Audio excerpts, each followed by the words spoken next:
আসসালামু আলাইকুম। আমার হাতে যে মোবাইলটি দেখতে পাচ্ছেন, এই মোবাইলটির মডেল হলো আইটেল ভিশন 1। তো এই মোবাইলটি আজকের ভিডিওতে আমি সম্পূর্ণ ডিসেম্বলি করে দেখাবো এবং একটি ডিসপ্লে পরিবর্তন করে দেখাবো। এই মোবাইলটির ডিসপ্লেও সমস্যা রয়েছে, আপনারা ভিডিওতে দেখতে পাচ্ছেন, আমি দেখাইতেছি। তো এই মোবাইলটি কীভাবে খুলবেন তা আপনারা দেখতে থাকেন আমি কীভাবে খুলি মোবাইলটি। মোবাইলটির ব্যাকসেলটি খোলা খুবই সহজ এবং এভাবেই খুলবেন। আমি যেভাবে খুললাম এক পাশ থেকে ওপেনারটা ধরে ব্যাকসেলটি এভাবে খুলবেন। তারপর উপরের যে মাদারবোর্ডের অংশটুকু রয়েছে সেই অংশের উপরের প্লাস্টিকটি এবং নিচের লজিকের প্লাস্টিকটি আমি সব স্ক্রুগুলো খুলে নিব। তারপরে মোবাইলটি সঠিক নিয়মে ডিসেম্বলি করব। আমার ইউটিউব চ্যানেলের মধ্যে আরও অনেকগুলো মোবাইল খোলার ভিডিও রয়েছে।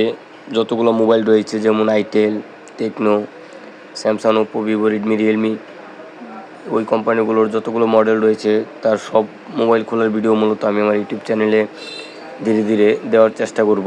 প্রায় অনেকগুলো ভিডিও আছে আমার ইউটিউব চ্যানেলে। আপনারা যে মোবাইলটি খুলতে পারেন না আমার ইউটিউব চ্যানেলে ঢুকে ওই মোবাইলটির মডেল লিখে সার্চ করবেন, তাহলে মূলত ওই মোবাইলটি কীভাবে খুলতে হয় তার ভিডিও আপনারা পেয়ে যাবেন। আমি এই ভিডিওগুলো করে থাকি মূলত নতুন টেকনিশিয়ান ভাইদের জন্য, যারা মূলত আমার এই ভিডিওগুলো দেখে যেন যে কোনো মোবাইল কীভাবে খুলতে হয় তা শিখতে পারে এবং কোন মোবাইলের কীভাবে ডিসপ্লে পরিবর্তন করতে হয়, কীভাবে মোবাইলটি সঠিক নিয়মে খুলতে হয় তা যেন শিখতে পারে।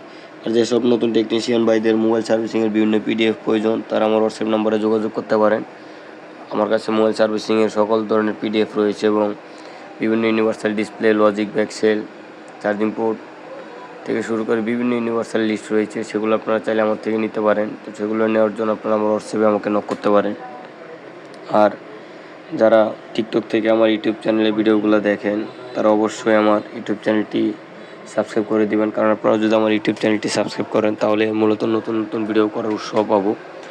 আপনারা আমার যে সকল ভিডিওগুলো আমি দিয়ে থাকি ওই ভিডিওগুলো আপনারা মনোযোগ দিয়ে দেখবেন। আপনারা যদি আমার ইউটিউব চ্যানেলে ভিডিওগুলো মনোযোগ দিয়ে দেখেন তাহলে মোবাইল সার্ভিসিং কাজ খুব সহজেই শিখতে পারবেন।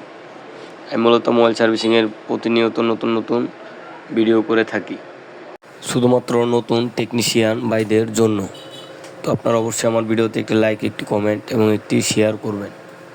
তো আপনারা দেখতে পাচ্ছেন আমি এই মোবাইলটি সম্পূর্ণ ডিসেম্বলি করে ফেললাম এবং মোবাইলটিতে এখন একটি ডিসপ্লে লাগাবো। তার জন্য যে ফ্রেমটি রয়েছে সেই ফ্রেমটি আমি পরিষ্কার করে নিতেছি। তো আপনারাও মোবাইলের ডিসপ্লে লাগানোর আগে ফ্রেমগুলো ভালোভাবে পরিষ্কার করে নেবেন। ফ্রেমগুলো যদি ভালো করে পরিষ্কার না করেন তার মূলত যে আঠাগুলো রয়েছে সেই আঠাগুলো লাগবে না ঠিকভাবে। তো দেখতে পাচ্ছেন আমি ফ্রেম পরিষ্কার করে ফেললাম। এখন আমি এখানে আঠা দিতেছি। আঠা দেওয়ার পর নতুন একটি ডিসপ্লে লাগাবো।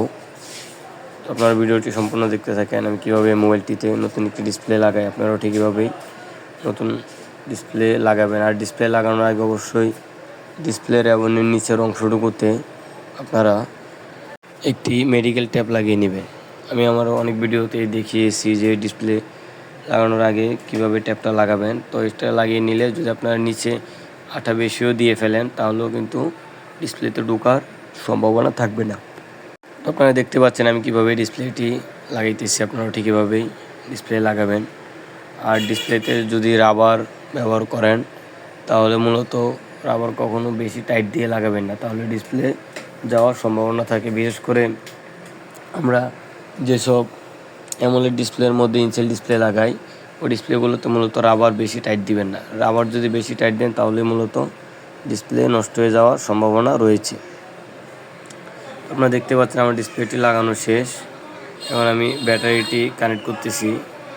তো যেসব নতুন টেকনিশিয়ান ভাইরা আমার ইউটিউব চ্যানেলে ভিডিওগুলো দেখেন তারা অবশ্যই আমার ভিডিওগুলোতে একটি লাইক, একটি কমেন্ট এবং একটি শেয়ার করবেন। যদি আমার ভিডিওগুলোতে লাইক, কমেন্ট, শেয়ার করেন তাহলে মূলত আমি নতুন নতুন ভিডিও করার উৎসাহ পাবো। আর যাদের মোবাইল সার্ভিসিং পিডিএফ ফাইল প্রয়োজন তারা অবশ্যই আমাকে মেসেজ করবেন। তো দেখতে পাচ্ছেন মোবাইলটির ডিসপ্লেটি লাগানো হয়েছে। এখন নতুন ডিসপ্লে লাগিয়েছি তাই মোবাইলটি চালু হতে একটু দেরি হচ্ছে। তো সমস্যা নেই, মোবাইলটি চালু হয়ে যাবে। আমি আপনাদেরকে দেখাবো মোবাইলটি চালু হওয়ার পর ঠিকঠাকভাবে কাজ করতেছি কিনা। আপনারা ভিডিওটি সম্পূর্ণ দেখতে থাকেন। যারা আমার ইউটিউব চ্যানেলে ভিডিওগুলো দেখে মোবাইল সার্ভিসিং শিখেন তারা অবশ্যই আমার ভিডিওগুলোতে একটি লাইক, একটি কমেন্ট এবং একটি শেয়ার করবেন। আর নতুন নতুন ভিডিও পেতে অবশ্যই আমার চ্যানেলটি সাবস্ক্রাইব করবেন।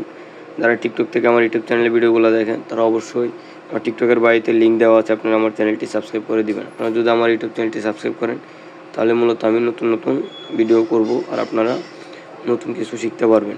ভিডিওটি দেখার জন্য অসংখ্য ধন্যবাদ।